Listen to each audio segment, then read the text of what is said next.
And you're waking up with Damo here on 4WK. Time now for a little bit of history, and that's a local history. We turn to, of course, historyouthere.com and our very favourite Harold Peacock. He joins us on the line this morning. Good morning, Harold. Yes, good morning, Damo. There's been strange things happening over Warwick for decades. That's what I'm going to tell you about today. Oh, I look forward to this. All about this flying saucer mystery from the 1950s. Yeah, that's right. And the year 1953 was a particularly notable one for Warwick in that regard. Oh, okay. So how does this story pan out? Yeah, look, it all starts. The first recorded sighting of a flying saucer over Warwick was in 1947. That's when electricity was actually being extended from Warwick to Stanthorpe.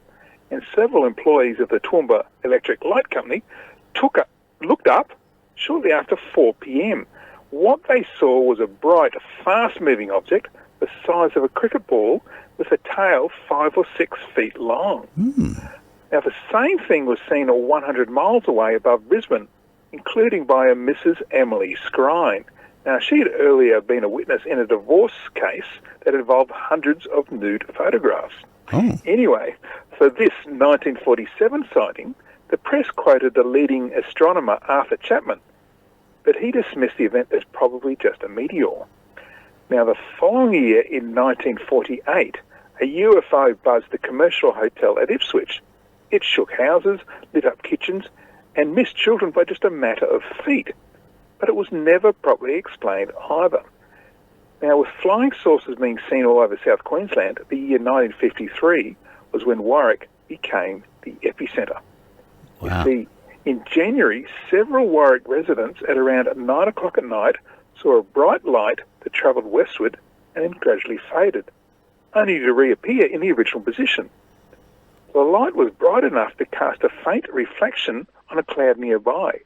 The witnesses trained binoculars on it and described it as spherical with a long tapering tail and fan-like bulges on each side. In June that same year, at about 3:45 in the afternoon, 4 railway workers saw an oval-shaped object coloured like a cloud with stubby wings and a tail. The men were from Ellenthorpe, just north of Warwick. They were working on the Toowoomba-Warwick railway line between Ellenthorpe and Elphinstone, when one of them shouted, "There's a flying saucer." They all looked up and watched the thing for about 5 minutes. It gave off an intense white light, picked up speed, and was travelling extremely fast when it disappeared. One of the men was a Mr. Leo, and he said that he wasn't in the habit of seeing things, and that he honestly believed that he'd seen some sort of strange aircraft. However, it should be noted that once before out west at Ilfracombe, Mr. Leo thought he saw a flying saucer then too, but it turned out to be a flock of ibis. Now, 1 month later in July, yet another strange object was seen over Warwick. For about half an hour from 3 o'clock in the afternoon, a number of residents watched a flying saucer move slowly around at high altitude. Among the first to see it were Mr. and Mrs. Joseph Windle from their nursery on Guy Street. Mr. Windle had earlier been the expert called to examine some freak poppy flowers that were shocking gardeners all over Warwick. He carefully probed inside the flower and conceded it was indeed an unusual plant. But for the flying saucer, however, it was his wife, Lillian Windle, who was asked her opinion. She said the object resembled a slow-moving, long white streak.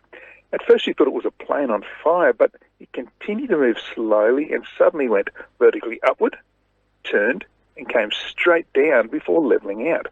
It moved slowly across the city and performed a slow-motion somersault and levelled out again. Now, the same object was reported by a number of residents and school children 50 miles away at Calbar. They saw a round silvery object and all said that it went into a steep dive, levelled out, and then disappeared. And shortly after that was when it reappeared over Warwick. So, Damo, whether you accept the boring explanation of a meteor by the astronomer Arthur Chapman, or you prefer the accounts by Mr. Leo, who once thought a flock of ibis was a flying saucer, or Mrs. Scrine, the nude photograph witness, and Mrs. Windle, whose husband was a poppy expert, One thing for certain was that very strange things were in the air over Warwick in 1953. Yes, and was the alcohol sales up at that time, or? Well, poppy sales were certainly up because there was some strange flowers going around at that time. Mate, you've always got to wonder about people and what they see, but during daylight hours, I mean, that's a shock. Well, it was day and night across the city, in fact, across multiple cities, all verifying what was being seen. So, yeah, look, there's no doubt an explanation, but it was very strange that so much happened in 1953, and it was over Warwick.